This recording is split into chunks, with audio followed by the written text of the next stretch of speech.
ಈ ದಿನದ ದೇವರ ವಾಕ್ಯ ಭಾಗಕ್ಕಾಗಿ ಧರ್ಮೋಪದೇಶ ಕಾಂಡ 28ನೇ ಅಧ್ಯಾಯ 15ನೇ ವಾಕ್ಯವನ್ನು ಎಲ್ಲರೂ ತೆಗೆದು ಧ್ಯಾನಿಸೋಣ. ಧರ್ಮೋಪದೇಶ ಕಾಂಡ 28ನೇ ಅಧ್ಯಾಯ 15ನೇ ವಾಕ್ಯ, ಇಂಗ್ಲಿಷಲ್ಲಿ ಡಿಟರ್ನಮಿ 20th ಚಾಪ್ಟರ್ 15th ವರ್ಸ್.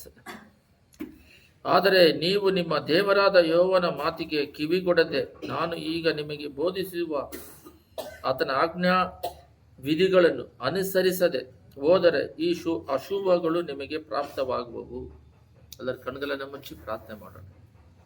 ಸುತ್ತಿಮದ್ದಲ್ಲಿ ನಿವಾಸ ಮಾಡುವ ಪರಲೋಕ ತಂದೆಯೇ, ನಿನ್ನ ಕೃಪೆ ಕೃಪೆ ಕೃಪೆ ಕೃಪೆ ಕೃಪೆ ವಾಕ್ಯದ ಮೂಲಕ ನೀನು ಮಾತಾಡ್ರಿ. ಸತ್ಯವಾದ ನಿನ್ನ ವಾಕ್ಯ, ಜೀವವುಳ್ಳ ನಿನ್ನ ವಾಕ್ಯದಿಂದ ನಮ್ಮ ಜೀವಿತಗಳು ಬದಲಾಗುವಂತೆ ಕಾರ್ಯ ಮಾಡಬೇಕಾಗಿ ಯೇಸುವಿನ ನಾಮದಲ್ಲಿ ಬೇಡುವುದಿದ್ದೇನೆ ತಂದೆಯೇ, ಆಮೆನ್. ಈ ವಾಕ್ಯ ಭಾಗದಲ್ಲಿ ಏನಿದೆ ಅಂತ ಹೇಳಿದ್ರೆ, ದೇವರು ಮನುಷ್ಯನ ಸೃಷ್ಟಿ ಮಾಡಿ ಅವ್ರೇನ್ ಮಾಡ್ತಾ ಇದ್ದಾರಂತೆ, ಇದು ಮಾಡಬೇಡ ಅಂತ ಹೇಳ್ತಾರೆ. ಆಜ್ಞೆಯನ್ನ ಕೊಟ್ಟು ಅವರು ನಮಗೆ ವಿಲ್ ಪವರ್ ಕೊಟ್ಟಿದ್ದಾರೆ. ಅಂದ್ರೆ ನಾವು ಒಳ್ಳೇದು ತಗೋಬಹುದು, ಕೆಟ್ಟದ್ದು ತಗೋಬಹುದು. ಒಂದು ಸಮಯ ದೇವರು ಈ ವಿಲ್ ಪವರ್ ಇಲ್ಲದಾಗೆ, ಅಂದ್ರೆ ಸ್ವತಂತ್ರ ಕೊಡದಾಗೆ ನೀನು ಹಿಂಗೆ ಮಾಡ್ಬೇಕಂದ್ರೆ ಅವರು ದೇವರಾಗಿರೋದಕ್ಕೆ ಸಾಧ್ಯವಿಲ್ಲ. ಯಾಕಂದ್ರೆ ನಮಗೆ ಸ್ವತಂತ್ರ ಕೊಡದೆ ಅವರು ಎಲ್ಲ ಕಂಟ್ರೋಲ್ ಅವರೇ ಇಟ್ಕೊಂಡ್ರೆ ಏನಾಗುತ್ತೆ ಅಂತ ಹೇಳಿದ್ರೆ ತಪ್ಪಾಗುತ್ತೆ. ಅದೇನಾಗುತ್ತೆ ಅಂದ್ರೆ ಸರ್ವಾಧಿಕಾರ ಆಗುತ್ತೆ. ಅಂದ್ರೆ ನಮಗೆ ಸ್ವ ಇಚ್ಛೆ ಇಲ್ದಂಗೆ ಇರುತ್ತೆ. ಅದರಿಂದ ಸ್ವತಂತ್ರ ಕೊಟ್ಟಿದ್ದಾರೆ. ಬಟ್ ಆ ಸ್ವತಂತ್ರದಲ್ಲಿ ಎಲ್ಲವೂ ಮಾಡೋದಕ್ಕೆ ನಮಗೆ ಸ್ವತಂತ್ರ ಇದೆ.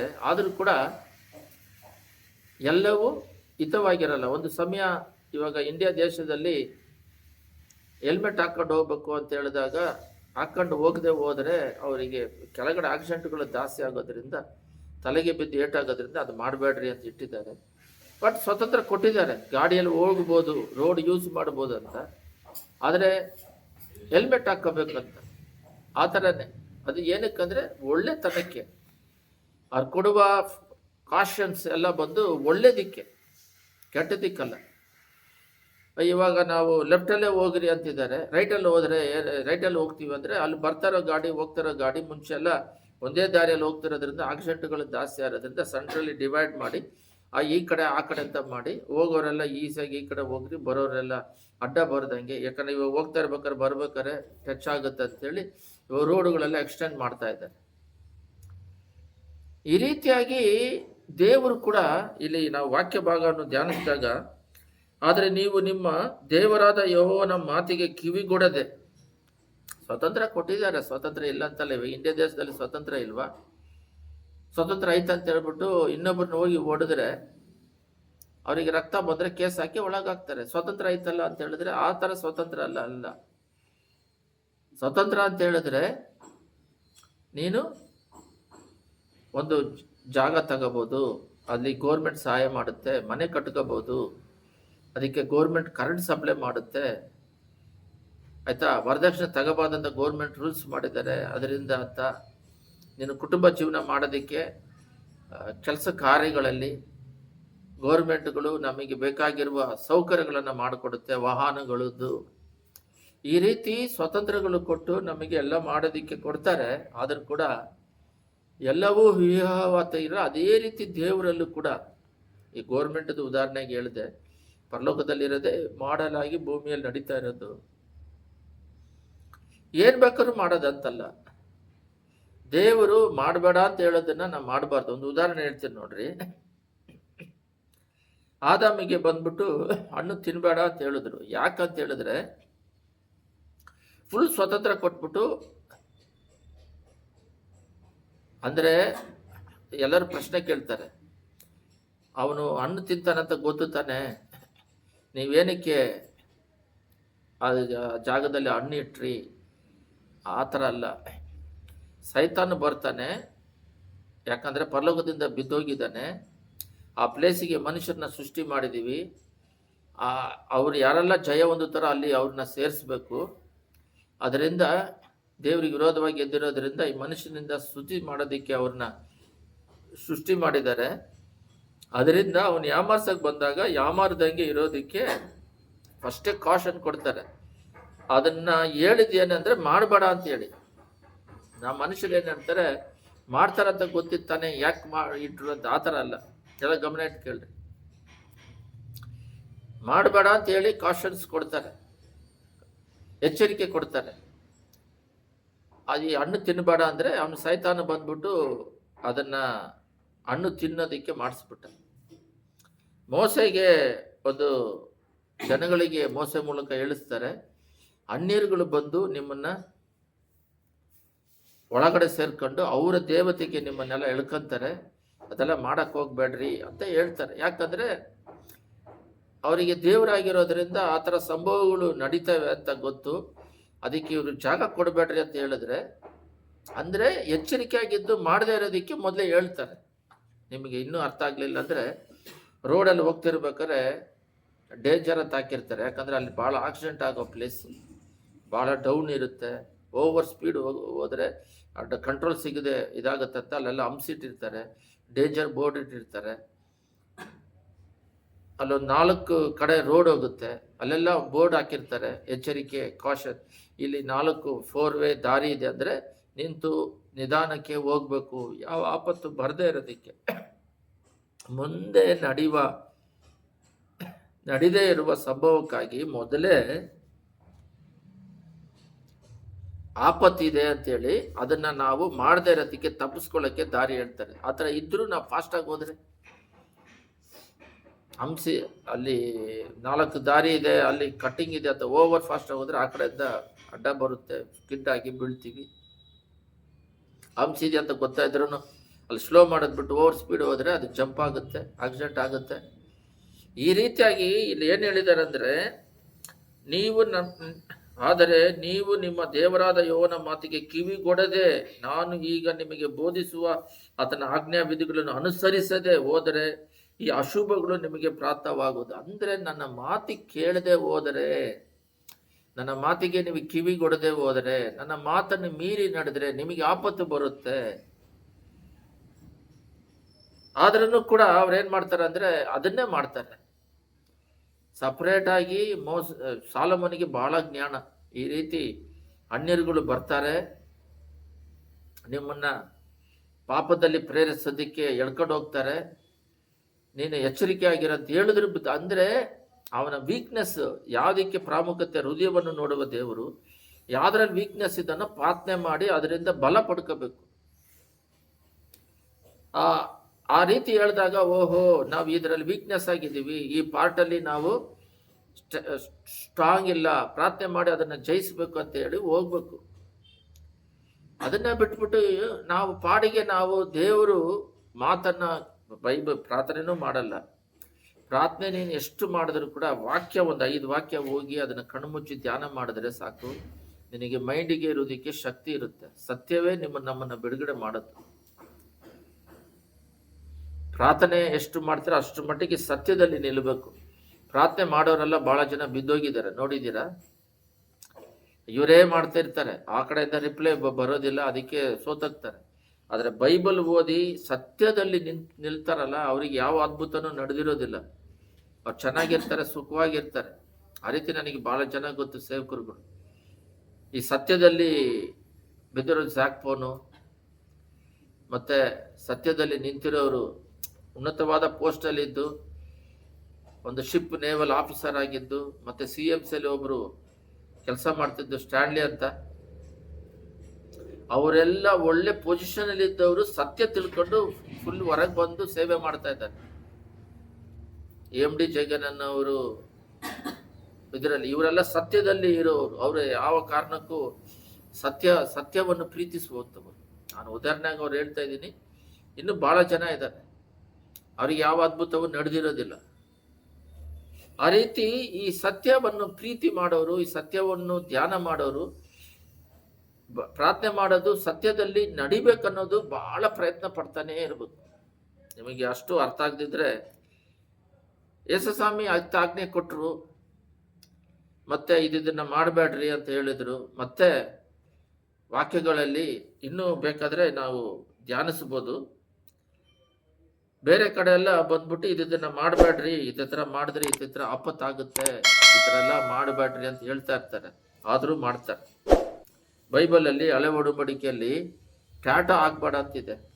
ಟಾಟಾ ಅಂದ್ರೆ ಗೊತ್ತಾ? ಯೇಸು ಸ್ವಾಮಿನೇ ಬಂದಿಲ್ಲ 2000 ಇಯರ್ಸ್ ಅವ್ರದ್ದು ಕೈಗಳೆಲ್ಲ ಒಂಥರ ಇದು ಚುಚ್ಕೊಂತಾರೆ, ಬೊಮ್ಮೆಗಳು ಫಿಲಮ್ಯಾಟ್ರದ್ದು ಯಾವ್ಯಾವ್ದೋ ಚುಚ್ಕೊಂತಾರೆ. ಅದು ಚುಚ್ಕೋಬೇಡ್ರಿ, ದೇವ್ರ ಶರೀರ ಆಲಯ, ಅದನ್ನು ಕೆಡಿಸ್ಬೇಡ್ರಿ ಅಂತಿದೆ. ಇವಾಗ ಅದಕ್ಕೆ ಅಂಗಡಿಗಳೇ ಹಾಕಿದ್ದಾರೆ. ಇವಾಗ ಆ ಕಾಲದಲ್ಲಿ ಹೇಳಿದ್ದು ಈ ಕಾಲದಲ್ಲಿ ಅಷ್ಟು ಫೇಮಸ್ ಆಗಿದೆ. ನಿಮಗೆ ಇನ್ನೂ ಹೇಳ್ಬೇಕಂದ್ರೆ ಒಂದು ಕೊರಿತಿಯರು ತೆಗಿರಿ, ಅದರಲ್ಲಿ ಒಂದು ಫಿಲಮ್ ಬಂತು ಕರ್ನಾಟಕದಲ್ಲಿ. 1 ಕೊರಿಂಥಿಯರು 11:14 ಪುರುಷನು ಕೂದಲು ಬೆಳೆಸಿಕೊಂಡರೆ ಅದು ಅವನಿಗೆ ಅವಮಾನಕರವಾಗಿದೆ. ಗಂಡಸರು ಬಂದರು ಕೂದಲು ಬೆಳೆಸಿದ್ರೆ ಅದು ಅವನಿಗೆ ಅವಮಾನ. ಜುಟ್ಟೆಲ್ಲ ಇಟ್ಕೊಂತಾರೆ, ಕೂದಲು ಬೆಳೆಸ್ತಾರೆ ಸ್ಟೈಲ್ ಅಂತ. ಹೆಂಗಸು ಸ್ತ್ರೀಯು ಬೆಳೆಸಿಕೊಂಡರೆ ಕೂದಲು ಅವಳಿಗೆ ಮುಸುಕಿಗೆ ಬದಲಾಗಿ ಕೊಡಲ್ಪಟ್ಟಿರುವುದರಿಂದ ಅದು ಅವಳಿಗೆ ಗೌರವವಾಗಿರುವುದು ಎಂದು ನಿಮಗೆ ಸ್ವಭಾವವಾಗಿದೆ. ಲೇಡೀಸ್ ಎಲ್ಲ ಮೊಟ್ಟೆ ಹೊಡೆಯೋದು, ಅವ್ರಿಗೆ ಕೂದಲು ಅಂದರೆ ಇಂಪಾರ್ಟೆಂಟ್. ಅವರಿಗೆ ಮೊಟ್ಟೆ ಹೊಡ್ಕೊಳ್ಳೋದು, ಬೋರ್ಡು ಹೊಡ್ಕೊಳ್ಳೋದು ಆಗಲಿ, ಮತ್ತೆ ಅವರು ಕೂದಲು ಕಟ್ ಮಾಡೋದಾಗಲಿ ಅವ್ರು ಮಾಡಲ್ಲ. ಕೂದಲು ಇರಬೇಕಂತ ಆಸೆ ಪಡ್ತಾರೆ. ಆದರೆ ಗಂಡಸರಿಗೆ ಕೂದಲು ಇರಬಾರ್ದು, ಜಾಸ್ತಿ ಇರಬಾರ್ದು. ಇದೆಲ್ಲ ಸುಮ್ಮನೆ 1-2 ಹೇಳ್ತಾ ಇದ್ದೀನಿ. ಈ ರೀತಿಯಾಗಿ ದೇವರು ಹೇಳಿದ್ದನ್ನ ಮಿತಿಮೀರಿ ನಡೆಯೋದು.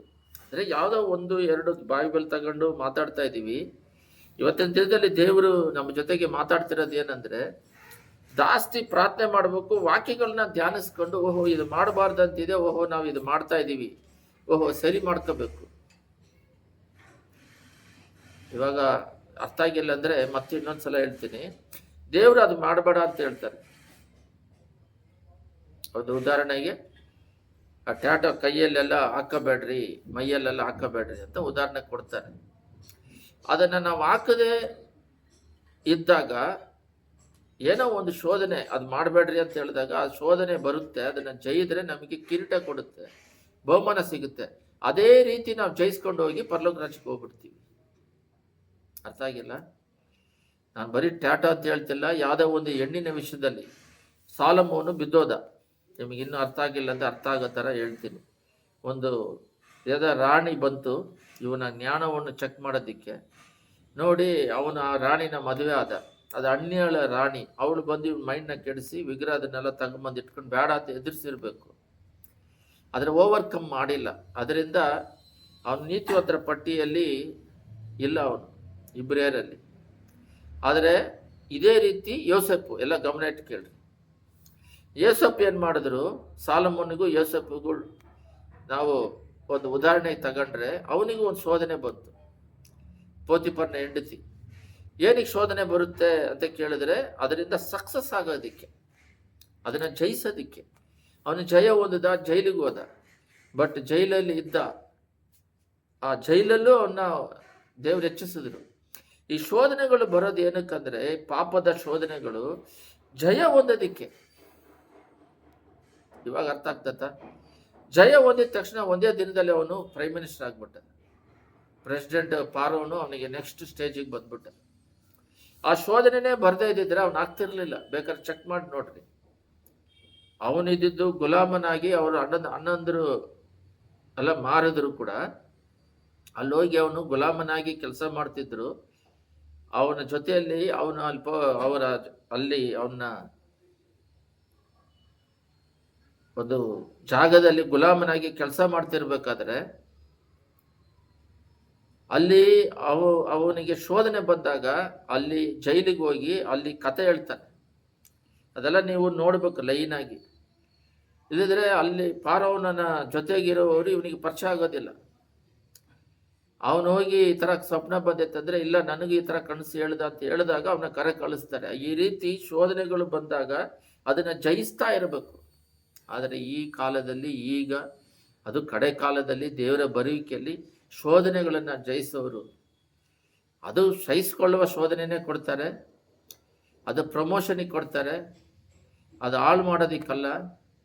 ಬಟ್ ಅದನ್ನ ಪ್ರೀತಿ ಮಾಡ್ದಂಗೆ ಅದನ್ನ ಎದುರಿಸೋ ಶಕ್ತಿ ಬೇಕು. ಚಿಕ್ಕದು ಒಂದು ಸೆಲ್ ಫೋನಲ್ಲಿ ಏನೋ ಒಂದು ಇರುತ್ತೆ, ನಾಳೆ ಎಕ್ಸಾಮ್ ಇದೆ, ಇವತ್ತು ಸೆಲ್ ಫೋನಲ್ಲಿ ಕುತ್ಕೊಂಡು ಈಗಿನ ಕಾಲದ ಮಕ್ಕಳು ಆಟ ಆಡೋದು, ಈ ಚಿಕ್ಕ ಚಿಕ್ಕ ವಿಷಯನೇ ಎದುರಿಸೋಕ್ಕಾಗೋದಿಲ್ಲ. ಒಬ್ಬೊಬ್ರು ಸೆಲ್ ಫೋನಲ್ಲಿ ಹೋದ್ರೆ ದೇವರ ವಾಕ್ಯಕ್ಕಂತ ಹೋಗಿ ಬೇರೆ ಅದನ್ನ ನೋಡ್ಕೊಂಡು ಹಂಗೆ ಹೋಗ್ತಾರೆ. ಯಾಕಂದ್ರೆ ಅವ್ರ ಮೈಂಡನ್ನ ಯಾವಾಗಲೂ ಸೈತಾನು ಅಟ್ಯಾಕ್ ಮಾಡ್ತಾನೆ. ಯಾವಾಗಲೂ ಅವ್ರಿಗೆ ಏನ್ ಬೇಕು ಅದನ್ನ ನೋಡಿ ಟಕ್ಕಂತ ಬಂದ್ಬಿಟ್ಟು ಅವ್ರಿಗೆ ಕೊಟ್ಟಿರುವ ಜವಾಬ್ದಾರಿಯನ್ನು ಮಾಡಬೇಕು.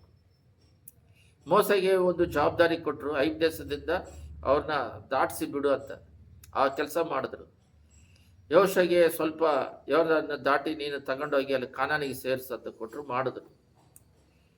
ದಾವಿದನ್ನ ಅವನು ಸೌಲು ಸರಿಯಿಲ್ಲ ಅಂತೇಳಿ ಅವನಿಗೆ ದೇವರಿಗೆ ಮಾತಿಗೆ ವಿರೋಧವಾಗಿ ನಡೀತಾನೆ ಅಂತೇಳಿ ಅವನ್ನ ತಬ್ಬಿ ಅವ್ರೇನ್ ಮಾಡಿದ್ರು, ಇವನ್ನ ಕಳಿಸಿದ್ರು, ದಾವಿದನ್ನ ಏರ್ಪಡಿಸ್ಕೊಂಡ್ರು. ದಾವಿದನ್ನ ಏರ್ಪಡಿಸ್ಕೊಂಡು ಅವನು ತಪ್ಪು ಮಾಡಿದಾಗ ನೀವು ನೋಡ್ರಿ, ದೇವರಲ್ಲೇ ಇರ್ತೀವಿ, ದೇವರ ವಾಕ್ಯದಲ್ಲೇ ಬೆಳೀತಾ ಇರಬೇಕು, ಪ್ರಾರ್ಥನೆಯಲ್ಲೇ ಇರಬೇಕು. ಇದಕ್ಕೋಸ್ಕರನೇ ದೇವ್ರು ನಮ್ಮನ್ನ ಇಟ್ಟಿರೋದು ಭೂಲೋಕದಲ್ಲಿ. ಇದರಲ್ಲಿ ನಾವು ಮಿಸ್ಟೇಕ್ ಮಾಡಿದ್ರೆ, ದೇವರಲ್ಲಿ ಇದ್ದಾಗ ಶೋಧನೆಗಳು ಬಂದಾಗ ಮಿಸ್ಟೇಕ್ ಮಾಡಿದ್ರೆ ಆ ದಂಡನೆ ಅನುಭವಿಸ್ಬೇಕು. ಆ ಮಿಸ್ಟೇಕ್ಗಳು ಮಾಡದೆ ಅದನ್ನ ಜಯಿಸ್ಕೊಂಡು ಹೋದ್ರೆ ನಮಗೆ ಕಿರೀಟದ ಮೇಲೆ ಕಿರೀಟ, ರಿವಾರ್ಡ್ ಮೇಲೆ ರಿವಾರ್ಡ್ ಸಿಕ್ಕಿ ನಾವು ಉನ್ನತವಾದ ಸ್ಥಿತಿಗೆ ಹೋಗಿ ಅವತ್ತ ದೊಡ್ಡ ಕಾರ್ಯ ಮಾಡೋದಕ್ಕಾಗುತ್ತೆ, ಪರಲೋಕ ರಾಜ್ಯಕ್ಕೆ ಹೋಗಿ ಸೇರಕ್ಕಾಗುತ್ತೆ. ಅರ್ಥ ಆಗಿಲ್ಲ ನೋಡ್ರಿ. ನಾವು ಹುಟ್ಟಬೇಕಾದ್ರೆ ಯಾರ ಜೊತೆಯಲ್ಲೂ ನಾವು ಹುಟ್ಟಿಲ್ಲ, ಒಬ್ರಾಗೆ ಲೋಕಕ್ಕೆ ಬಂದ್ವಿ, ಏನಿಲ್ದವರಾಗಿ ಲೋಕಕ್ಕೆ ಬಂದ್ವಿ. ಹೋಗ್ಬೇಕಾದ್ರೆ ಒಬ್ಬಟ್ಟಿಗಿನಾಗೆ ಹೋಗೋದು. ಈ ಸೆಂಟ್ರ್ ಗ್ಯಾಪ್ ಇದೆಯಲ್ಲ, ಈ ಗ್ಯಾಪ್ ಅಲ್ಲಿ ನಾವು ಇವ್ರನ್ನ ಹಿಡ್ಕೊಂಡು ಅವ್ರನ್ನ ಅಂತೇಳಿ, ಅದು ಎಲ್ಲರಿಗೂ ಗೊತ್ತು. 60, 70, 80 ಆದ್ರೆ ಅದು ಇವಾಗ ಕಮ್ಮಿ ಆಗ್ತಾ ಇದೆ. ಇದರಲ್ಲಿ ಮಾಡುವ ಚೇಷ್ಟೆಗಳು ಬಹಳ ಘೋರವಾಗಿದೆ. ಇದರಲ್ಲಿ ಒಳ್ಳೆತನದಿಂದ ಜಯ ಹೊಂದಿಕೊಂಡು ನಾವು ಸುತ್ಸೋದಿಕ್ಕೆ ದೇವ್ರು ನಮ್ಮನ್ನ ಕರೆದಿದ್ದಾರೆ. ನಮ್ಮ ಮೂಲಕ ಏನೋ ಒಂದು ಕೆಲಸ ಮಾಡೋದಿಕ್ಕೆ ಇಟ್ಟಿದ್ದಾರೆ ಈ ಲೋಕದಲ್ಲಿ. ಆ ಕೆಲಸನ ಪರ್ಫೆಕ್ಟ್ ಆಗಿ ಮಾಡಬೇಕು. ನಮ್ಮ ಮೂಲಕ ಮಕ್ಕಳಿಗೆ ಸ್ವಲ್ಪ ಅವ್ರನ್ನ ದೇವರಲ್ಲಿ ನಡೆಸುವ ಕಾರ್ಯಗಳನ್ನ ಇಟ್ಟಿರ್ತಾರೆ. ಎಲ್ಲ ಗಮನ ಇಟ್ಟು ಕೇಳ್ರಿ ವಾಕ್ಯವನ್ನ. ಮಕ್ಕಳನ್ನ ಆತ್ಮಿಕದಲ್ಲಿ ನಡೆಸೋದು, ನಾವು ಹೋದ್ಮೇಲೆ ಅವ್ರ ಮಕ್ಕಳ ಸಂತತಿಗಳನ್ನ ಇಟ್ಟಿದ್ದಾರೆ. ಏನೋ ಒಂದು ಕೆಲಸ. ಸ್ವಾಮಿ ಬಂದ್ರು 3.5 ವರ್ಷ, ಹಳೆ 4,000 ವರ್ಷಗಳ ಪಾಪವನ್ನು ತೊಳೆದ್ರು. ಇವಾಗ ಬರ್ತಿರುವ ಕಾಲದ ಜನಗಳ ಪಾಪಗಳನ್ನ ಅವರು ಸ್ವೀಕರಿಸ್ಕೊಂಡ್ರೆ ತೊಳಿತಾರೆ. ನಮ್ಮನ್ನ ಅವರ ಮಗನಾಗಿ ಸ್ವೀಕರಿಸಿ ಇಲ್ಲಿ ಜೀವಿಸಿ ಈ ತರ ಶೋಧನೆಗಳು ಬಂದ್ರೆ ಜಯಿಸಿ ಪರಲೋಕ ರಾಜ್ಯಕ್ಕೆ ಹೋಗೋದಿಕ್ಕೆ ನಮ್ಮನ್ನು ಆರಿಸಿ ತೆಗೆದುಕೊಂಡಿದ್ದಾರೆ. ಆದ್ರೆ ನಾವು ಈ ಯಾತ್ರೆಯಲ್ಲಿ ಏನ್ ಮಾಡ್ತಾ ಇದೀವಿ ಅಂದ್ರೆ, ಈ ಲೋಕದ ಯಾತ್ರೆಯಲ್ಲಿ ಬೀಳೋದು ಎದ್ದಳೋದು ಎಲ್ಲ ಗಮನ ಇಟ್ಕೊಳ್ಳಿ. ಬೀಳೋದು ಎದ್ದಳೋದು ಕರೆಕ್ಟಾಗಿ ದೇವ್ರು ನಂಬ್ಕೊಂಡ ಮೇಲೆ ದೇವ್ರು ಹೇಳಿದಾಗೆ ಬಾಳೋದಿಕ್ಕೆ ಒಪ್ಪಿಸಿಕೊಡೋದಿಲ್ಲ. ದಾವೀದು ಕೂಡ ಒಂದು ವಿಷಯದಲ್ಲಿ ತಪ್ಪು ಮಾಡ್ದ, ಬೇರೆ ವಿಷಯದಲ್ಲಿ ಕರೆಕ್ಟ್ ಅಂತ ದೇವ್ರ ಅವನಿಗೆ ಬಗ್ಗೆ ಸಾಕ್ಷಿ ಹೇಳ್ತಾರೆ. ಉರಿಯನ ವಿಷಯದಲ್ಲಿ ಅಂತ ಅದನ್ನು ಕೂಡ ಮಾಡ್ದಂಗೆ ಜೀವಿಸೋದಿಕ್ಕೆ ಪ್ರಯತ್ನ ಪಡಬೇಕು. ಅದಕ್ಕೆ ನಮ್ಮನ್ನ ಲೋಕದಲ್ಲಿ ಇಟ್ಟಿದ್ದಾರೆ. ಒಂದು ಉದಾಹರಣೆ ಹೇಳ್ತೀನಿ ಕೇಳ್ರಿ. ಒಂದು ಮೈಕ್ ಇದೆ, ಅದನ್ನು ಯೂಸ್ ಮಾಡದೆ ಇಟ್ಟುಬಿಟ್ರೆ ಏನಾಗುತ್ತೆ? ಡ್ರಸ್ಟ್ ಹಿಡಿತದೆ, ಬಟ್ ಅದು ಕೆಲ್ಸಕ್ಕೆ ಬರೋದಿಲ್ಲ. ಯೂಸ್ ಮಾಡ್ತಾ ಇರ್ಬೇಕು. ಅದೇ ರೀತಿ ನಾವು ಕೂಡ ಈ ಲೋಕದಲ್ಲಿ ನಮ್ಮನ್ನು ಆರಿಸಿ ತೆಗೆದುಕೊಂಡಾಗ ಏನೋ ಒಂದು ಕೆಲಸ ಇರುತ್ತೆ, ಅದನ್ನ ಮಾಡಿ ಮುಗಿಸಿ ಹೋಗ್ಬಿಡ್ಬೇಕು.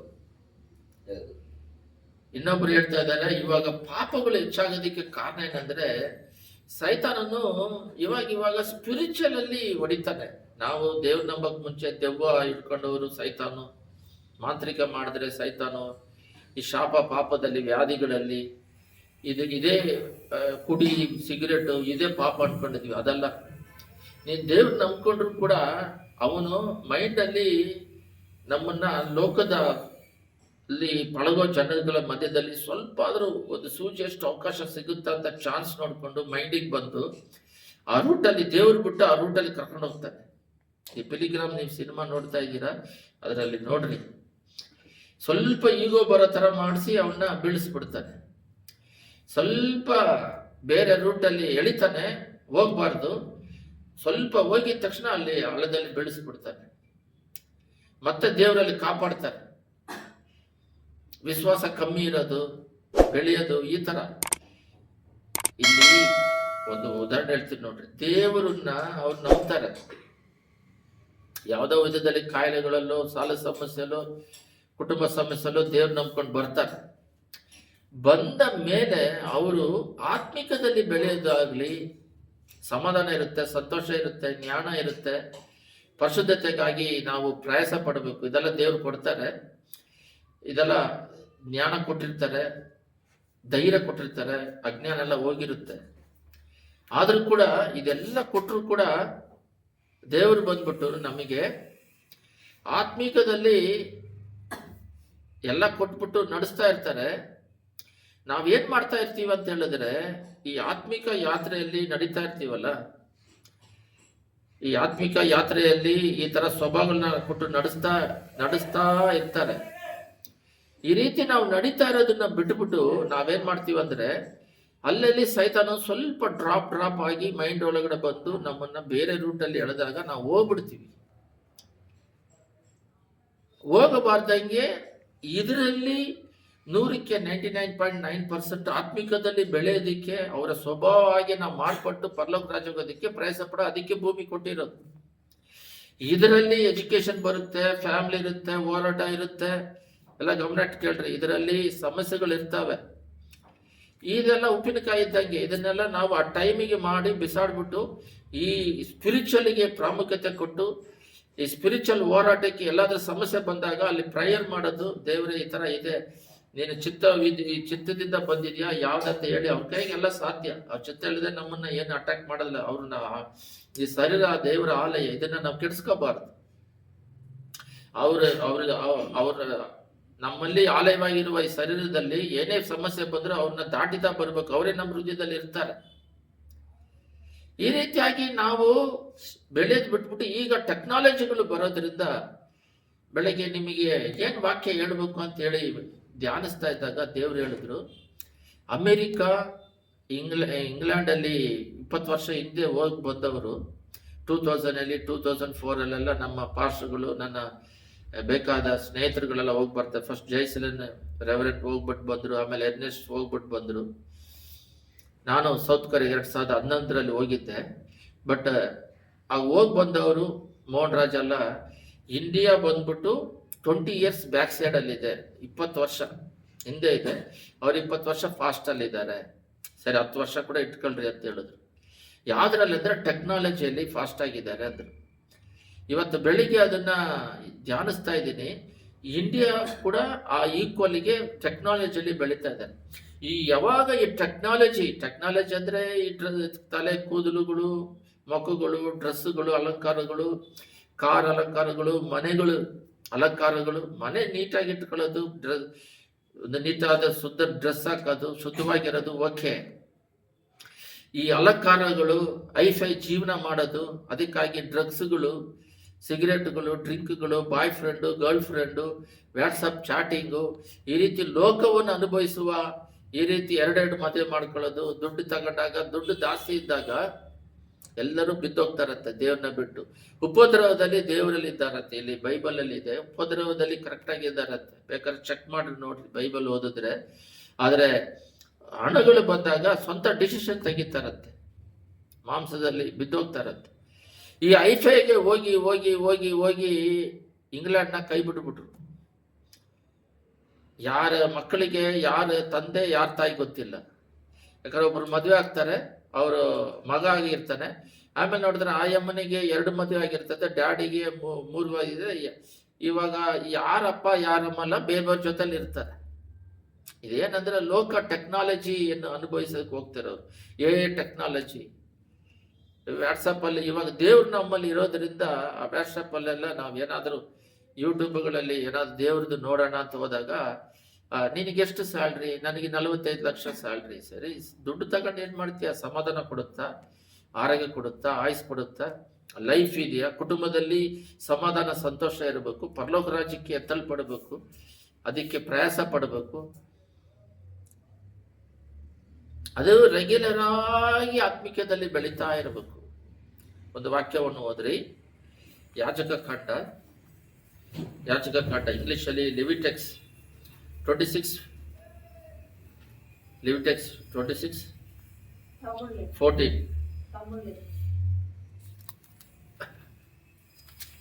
26:14. ಅದರಲ್ಲಿ, ಆದರೆ ನೀವು ನನ್ನ ಮಾತನ್ನು ಕೇಳದೆ ಈ ಆಜ್ಞೆಗಳನ್ನೆಲ್ಲ ಅನುಸರಿಸದೆ ನನ್ನ ನಿಯಮಗಳನ್ನು ಬೇಡವೆಂದು ನನ್ನ ವಿಧೆಗಳನ್ನು ತಳ್ಳಿಬಿಟ್ಟರೆ, ನೀವು ನನ್ನ ಆಣೆಗಳನ್ನು ಅನುಸರಿಸದೆ ನನ್ನ ನಿಬಂಧನೆಗಳನ್ನು ಮೀರಿ ನಡೆದರೆ ನಾನು ನಿಮಗೆ ಮಾಡುವುದೇನೆಂದರೆ, ಯೇಸುಸ್ವಾಮಿ ಹೇಳ್ತಾ ಇದ್ದಾರೆ, ನಿಮಗೆ ನಾನೊಂದು ಆಜ್ಞೆ ಕೊಡ್ತೀನಿ, ಅದನ್ನು ಮೀರಿ ನಡಿಬೇಡ್ರಿ ಅಂತ. ಅದು ಏನಕ್ಕೆ ಅದು ನಿಬಂಧನೆ ಕೊಡ್ತಾರೆ ಅಂದ್ರೆ ಒಳ್ಳೇದಿಕ್ಕೆ. ಅದನ್ನೇ ಆಲ್ರೆಡಿ ಹೇಳಿದ್ದೆ ನಾನು. ಗೌರ್ಮೆಂಟ್ ಒಂದು ಸ್ಕೀಮ್ ತಂದು ಈ ಥರ ಮಾಡ್ರಿ, ಆ ಸ್ಕೀಮಲ್ಲೇ ಸ್ವಲ್ಪ ಇನ್ಸ್ಟ್ರಕ್ಷನ್ಸ್ ಇಟ್ಟಿರ್ತಾರೆ, ಕಂಡೀಷನ್ಸ್ ಅಪ್ಲೈ ಅಂತ ಹೇಳಿ ಇಟ್ಟಿರ್ತಾರೆ. ನೀವು ಮೆಡಿಸಿನ್ ತಗೊಂಡ್ರೂ ಅದರಲ್ಲಿ ಯಾವ ಇದು ಆ್ಯಡ್ ಆಗಿದೆ ಅಂತ ಹೇಳಿ ಕೊಡ್ತಾರೆ. ಆ ಟೈಮಿಗೆ ಅದನ್ನು ಕೊಡ್ತಾರೆ. ಆ ಟೈಮಿಗೆ ಅದು ಶರೀರ ಬಲಹೀನತೆ ಇದ್ದಾಗ ಸ್ವಲ್ಪ ಆಲ್ಕೋಹಾಲನ್ನು ಕೊಡ್ತಾರೆ. ಅದು ಕೆಟ್ಟದಂತ ಹೇಳ್ತೀವಿ, ಅದು ಕೊಡ್ತಾರೆ. ಯಾವ್ಯಾವ ಟೈಮಲ್ಲಿ ಏನೇನಕ್ಕೆ ಬೇಕು ಅಂತೇಳಿ ಅದನ್ನು ಯೂಸ್ ಮಾಡೋದಕ್ಕೆ ಕೊಡ್ತಾರೆ. ಮತ್ತು ಪದಾರ್ಥ ಬಂದ್ಬಿಟ್ಟು ಯಾರನ್ನ ಮತ್ತು ಮಾಡಿ ಕಳ್ತನ ಮಾಡೋದಕ್ಕೆ, ಅವರನ್ನ ಮೋಸ ಮಾಡೋದಕ್ಕೆ ಯೂಸ್ ಮಾಡ್ತಾರೆ. ಅದು ಇಲ್ಲದೆ ಇದ್ರೆ ಆಪರೇಷನ್ ಮಾಡೋಕ್ಕಾಗೋದಿಲ್ಲ. ಈ ರೀತಿ ಒಳ್ಳೆಯದು ಇರುತ್ತೆ. ಆ ರೀತಿ ನನ್ನ ಆಜ್ಞೆ ವಿಧಿಗಳನ್ನು ನಡೀರಿ ಎಲ್ಲ ಇರುತ್ತೆ. ಅದು ಒಳ್ಳೆದಕ್ಕೆ ಯೂಸ್ ಮಾಡೋದಿದೆ, ಕೆಟ್ಟದಕ್ಕೆ ಯೂಸ್ ಮಾಡೋದಿದೆ. ನನ್ನ ಆಜ್ಞೆ ವಿಧಿಗಳನ್ನು ಪಾಲಿಸಿರಿ ಅಂತ ಹೇಳ್ತಾರೆ. ಆಜ್ಞೆ ವಿಧಿಗಳನ್ನು ಪಾಲಿಸದೇ ಇದ್ದಾಗ ಏನಾಗುತ್ತೆ ಅಂತ ಹೇಳಿದ್ರೆ, ಇಲ್ಲಿ ನೋಡ್ರಿ 16ರಲ್ಲಿ ಎಲ್ಲರೂ ಗಮನ ಇಟ್ಟು ನೋಡಿ ಓದ್ರಿ. 16-17 ಮೀರಿ ನಡೆದರೆ ನಾನು ನಿಮಗೆ ಮಾಡುವುದೇನೆಂದರೆ ಕ್ಷಾಯ ರೋಗ. ಇಲ್ಲಿ ಮೇಲೇನೆ ಇದೆ 14 ಕ್ಷಾಯ ರೋಗ, ಚಳಿ ಜ್ವರ ಮುಂತಾದ ಭಯಂಕರ ವ್ಯಾಧಿ ಇದೆ. ಹಳೆ ಕಾಲದಲ್ಲಿ, ಹೊಸ ಕಾಲದಲ್ಲಿ ಇನ್ನೂ ಸ್ಪಿರಿಚುವಲ್ ಸ್ಟ್ಯಾಂಡರ್ಡ್ನೆಸ್ ಇದೆ. ವ್ಯಾಧಿಗಳು ನಿಮ್ಮಲ್ಲಿ ಇರುವಂತೆ ಮಾಡುವೆನು. ಭಯಂಕರ, ನೋಡಿ, ಚಳಿ ಜ್ವರ ಮುಂತಾದ ಭಯಂಕರ ವ್ಯಾಧಿಗಳನ್ನು ನಿಮ್ಮಲ್ಲಿ ಬರ ಮಾಡುವೆನು. ಇವುಗಳ ದೆಸೆಯಿಂದ ನೀವು ಕಂಗೆಟ್ಟು ಅವರಾಗಿಯೂ ಮನಗುಂದಿದವರಾಗಿ ಇರುವಿರಿ. ಕಂಗೆಟ್ಟು ಬಿಟ್ಟು ಮನಗುಂದಿ, ಮನ ವೇದನೆ, ವ್ಯಾಧಿ ಇದ್ರೆ ಕುಟುಂಬದಲ್ಲಿ ಸಮಾಧಾನ ಇರೋದಿಲ್ಲ. ಒಬ್ಬರು ವ್ಯಾಧಿಸ್ಥಲ್ಲಿ ಯಾವಾಗಲೂ ಮಣ್ಕೊಂಡಿದ್ರೆ ಅಲ್ಲಿ ಸಮಾಧಾನ ಹೋಯ್ತು. ಅವ್ರನ್ನ ನೋಡ್ಕೊಂಡಿರ್ಬೇಕು, ಏನು ಮಾಡೋಕ್ಕಾಗೋದಿಲ್ಲ. ಕಾಲ್ ಆಕ್ಸಿಡೆಂಟ್ ಆಸ್ಪತ್ರೆಗೆ ಹೋಗ್ಬಿಟ್ರೆ ಇನ್ಕಮ್ ಮಾಡೋಕ್ಕಾಗೋದಿಲ್ಲ. ಅಲ್ಲಿ ಸಾಲ, ಆಸ್ಪತ್ರೆಯಲ್ಲಿ ದುಡ್ಡು ಅಂತಿರ್ತಾರೆ, ಇಲ್ಲಿ ಸಾಲ ಮಾಡಬೇಕು, ಅವರು ಚೆನ್ನಾಗಾಗೋದಿಲ್ಲ, ಮತ್ತೆ ಡೆತ್ ಆಗ್ತಾರೆ. ಈ ಥರವಾದ ಸಮಸ್ಯೆಗಳೆಲ್ಲ ಹುಟ್ಟುತ್ತೆ. ಈಗಲಂತೂ ಇನ್ನೂ ಜಾಸ್ತಿ. ಇದು ಹಳೆ ಒಡಂಬಡಿಕೆದು. ಹೊಸ ಒಡಂಬಡಿಕೆಯಲ್ಲೂ ಇದೆ, ಹೊಸ ಒಡಂಬಡಿಕೆಯಲ್ಲೂ ಬಹಳ ಇದಾವೆ. ಇದು ಸುಮ್ಮನೆ ಉದಾಹರಣೆಗೆ 1-2-3 ತಗೊಂಡು ಓದ್ತೀವಿ. ಇದರಲ್ಲಿ ಏನಿದೆ ಅಂದರೆ 16ರಲ್ಲಿ, ನೀವು ಬೀಜ ಬಿತ್ತಿದಾಗ ಅದರ ಫಲವು ನಿಮಗೆ ದೊರೆಯದೆ ಹೋಗುವುದು, ಶತ್ರುಗಳು ಬಂದು ಅದನ್ನು ತಿಂದು ಬಿಡುವರು. ಬೀಜ ಅಂದರೆ ನಾವು ಕೆಲಸ ಮಾಡುವುದು, ಏನು ನಮಗೆ ಸಿಗೋದಿಲ್ಲ. 18 ಓದ್ರಿ. ಇಷ್ಟಾದರೂ ನೀವು ನನ್ನ ಮಾತಿಗೆ ಲಕ್ಷ್ಯ ಕೊಡದೆ ಹೋದರೆ ನಾನು ನಿಮ್ಮ ಪಾಪಗಳ ನಿಮಿತ್ತ, ನೋಡ್ರಿ, ನನ್ನ ಮಾತು ಕೇಳದೆ ಹೋದ್ರೆ ನಿಮ್ಮ ಪಾಪಗಳ ನಿಮಿತ್ತ, ದೇವರು ಮಾತು ಮೀರದೆ ಪಾಪ. ಪಾಪ ಅಂದ್ರೆ ಇದು ಮಾಡಬೇಡ ಅಂದ್ರೆ ಅದು ಮಾಡಿದ್ರೆ ಅದು ಪಾಪ. 7ರಷ್ಟಾಗಿ ನಿಮ್ಮನ್ನು ಶಿಕ್ಷಿಸುವನು. 7ರಷ್ಟಂದ್ರೆ ಒಂದು ತರ ಅಲ್ಲಂತೆ, 7ರಷ್ಟಾಗಿ ಶಿಕ್ಷೆ ಮಾಡ್ತಾರಂತೆ. ಹೇಳ್ತಾ ಇರ್ತಾರೆ, ಮಾಡಬೇಡ ಮಾಡಬೇಡ ಮಾಡಬೇಡ ಮಾಡಬೇಡ ಅಂತ ಎಚ್ಚರಿಸ್ತಾ ಇರ್ತಾರೆ. ಮಿತಿ ಮೀರಿ ಮಾಡ್ತಾನೇ ಇದ್ರೆ ನೋಡೋವರೆಗೂ ನೋಡ್ತಾನೆ. 7 ತರ ಶಿಕ್ಷಿಸ್ತಾರೆ. ಆದರೆ ನಾವು ತಿರುಗಿ ಬಂದ್ಬಿಡ್ಬೇಕು. ವಿದ್ಯುತ್ ಜಾಗದಲ್ಲಿ ದಯದೆ ನನ್ನ ಪಾಪಿ ಅಂತ ಒಬ್ಬರು ಸ್ಟಾರ್ಟಿಂಗಲ್ಲಿ ನನಗೆ ತಪ್ಪಾಗಿ ಬೋಧಿಸ್ಬಿಟ್ರು. ನೀವು ದೇವರಲ್ಲಿ ಇದ್ದು ಬಿದ್ದೋದ್ರೆ ಮತ್ತೆ ಕರ್ಕೊಳ್ಳೋದಿಲ್ಲ ಅಂತ ಹೇಳ್ಬಿಟ್ರು. ಅದು ತಪ್ಪು. ಕೆಟ್ಟ ಕುಮಾರನ ಕರ್ಕೊಂತಾರೆ, ಅವನು ಆಸ್ತಿ ಎಲ್ಲ ತಗೊಂಡೋದಾಗ ಅವನ್ನ ಕರ್ಕೊಂತಾರೆ. ದಾವಿದನು ಮನ ತಿರುಗಿದಾಗ ಹಳೆ ಒಡಂಬಡಿಕೆಗಳು ಕರ್ಕೊಂಡ್ರು. ಸೌಲು ಮನ ತಿರುಗಿಲ್ಲ. ಪೇತ್ರನ ದೇವರನ್ನ ತಿರಸ್ಕರಿಸಿ ಕಣ್ಣೀರ್ ಬಿಟ್ಟು ಹತ್ತಾಗ ಕರ್ಕೊಂಡ್ರು. ಪಾಸಿಟಿವ್ ಇದೆ. ಒಂದರಲ್ಲಿ ಬಹಳ ಘೋರವಾಗಿ ಮಾಡದೇ ಇರೋ ಪಾಪಗಳು ಮಾಡಿ ಎಷ್ಟು ಹೇಳಿದ್ರು ಕೇಳದೆ ಕೈ ಬಿಟ್ಟಾಗ ಮತ್ತೆ ಕರ್ಕೊಳ್ದೆ ಬಿಡೋದು ಬಂದು ಅದು ಬೇರೆ. ಅದು ಬಹಳ ಘೋರವಾದ ಪಾಪಗಳು. ಚಿಕ್ಕದು ಮಾಡ್ತಿದ್ದಾಗ ಕರ್ಕೊಂತ ಅದಕ್ಕಂತ ಬೇಕಂತ ಮಾಡೋದಲ್ಲ. ನಮ್ಮ ಕೆಲಸ ಆತ್ಮೀಕದಲ್ಲಿ ಬೆಳಿತಾನೇ ಇರಬೇಕು. ಮಿಸ್ಟೇಕ್ ಮಾಡದೆ ಜೀವಿಸಬೇಕು. ಮೈಂಡಲ್ಲಿ ದೇವರಿಗೆ ವಿರೋಧವಾಗಿ ಒಂದು ಚೂರು ಯೋಚನೆ ಮಾಡಬಾರ್ದು. ದೇವರೇ ಇರಬೇಕು, ಅಭಿಷೇಕ ಇರಬೇಕು. ಮಾತಿನಲ್ಲಿ, ಯೋಚನೆಗಳಲ್ಲಿ, ಕಣ್ಣುಗಳಲ್ಲಿ ದೇವ್ರನ್ನ ಮೆಚ್ಚಿಸಬೇಕು. ಸುಮ್ಮನೆ ಸುಮ್ಮನೆ ನೋಡಿದ್ರೆ, ಕೆಟ್ಟ ದೃಷ್ಟಿಯಲ್ಲಿ ನೋಡಿದ್ರೇನೆ ನಾವು ಪಾಪ ಮಾಡ್ದಂಗೆ ಅಂತ ಇದೆ ಬೈಬಲಲ್ಲಿ. ಇದನ್ನೆಲ್ಲ ನಾವು ಓವರ್ಕಮ್ ಮಾಡಬೇಕು. ಈ ರೀತಿ ಮಾಡ್ತಾ ಇದ್ದಾಗ ಒಳ್ಳೇದು. ಇಲ್ಲದಿದ್ರೆ ಶಿಕ್ಷೆ ಕೊಟ್ಟರೆ 7 ವರ್ಷ ಶಿಕ್ಷೆ ಕೊಡ್ತಾರೆ. ಇಲ್ಲಿದೆ ನೋಡ್ರಿ. ಮತ್ತೆ ಅದನ್ನ ಹಂಗೆ ಕಂಟಿನ್ಯೂ ಮಾಡಿ ನಾವು ಪ್ರಾರ್ಥನೆ ಮಾಡೋಣ. ನಿಮ್ಮ ಮೇಲಿರುವ ಆಕಾಶವನ್ನು ಕಬ್ಬಿಣದಂತೆಯೂ ನೀವು ಸಾಗುವಳಿ ಮಾಡುವಾಗ ಭೂಮಿಯಲ್ಲಿ ತಾಮ್ರದಂತೆಯೂ ಮಾಡುವೆನು. ನೀವು ದುಡಿದದ್ದೆಲ್ಲ ವ್ಯರ್ಥವಾಗುವುದು.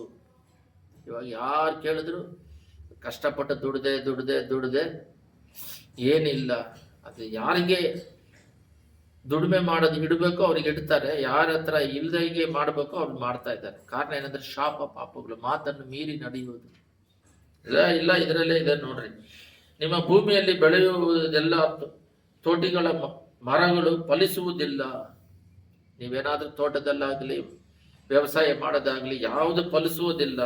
ನೀವು ನನ್ನ ಮಾತನ್ನು ಕೇಳಲಲ್ಲದೆ ನನಗೆ ವಿರೋಧವಾಗಿ ನಡೆದರೆ ನಾನು ನಿಮ್ಮ ಪಾಪಗಳ ನಿಮಿತ್ತ ಇನ್ನು 7ರಷ್ಟು ನಿಮ್ಮನ್ನು ಬಾಧಿಸುವೆನು.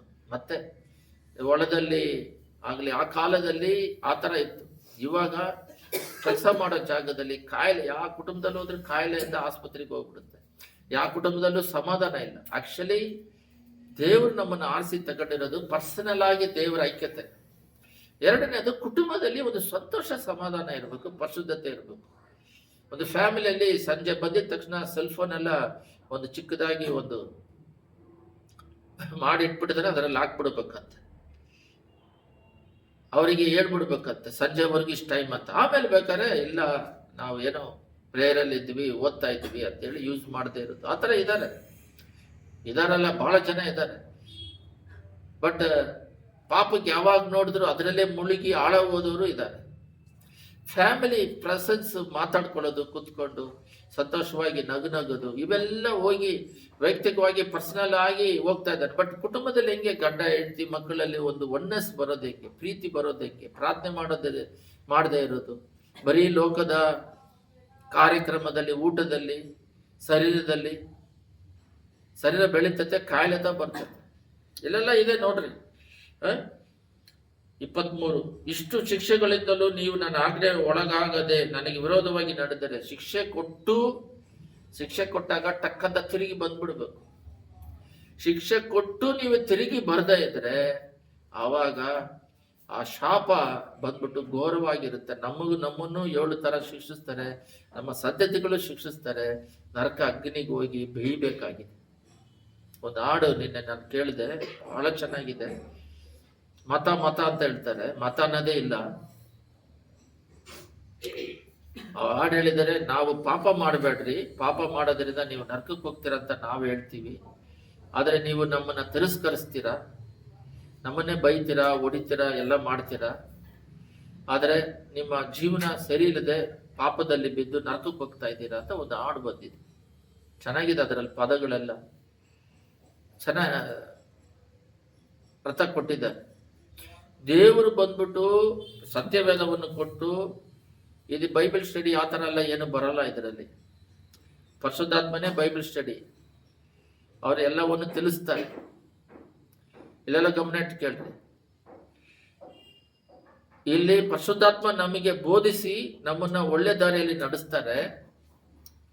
ನಾವೇನ್ ಮಾಡ್ತಾ ಇದ್ದೀವಿ, ಅದರಲ್ಲಿ ಯಾರೋ ಒಬ್ರು ದೇವರು ಹೇಳಿದಾಗೆ ನಡಿಬೇಕಂತ ಹೇಳಿ ಕರ್ಕತ್ತಾರೆ. ಅವರು ಬಂದು ದೇವರು ಈ ತರ ನಡಿ ಅಂತಾರೆ, ಅವ್ರು ನಡೀತಾರೆ. ಅದನ್ನ ಚರ್ಚಲ್ಲಿರೋರಿಗೆ ಬೋಧಿಸ್ತಾರೆ. ಇದು ಬೈಬಲ್ ಸ್ಟಡಿ ಮಾಡ್ಕೊಂಡ್ ಬಂದಿರೋದು, ನನಗೆ ಅದು ಗೊತ್ತು ಇದು ಗೊತ್ತಲ್ಲ, ಅರ್ಥ ಆಗಿಲ್ಲ.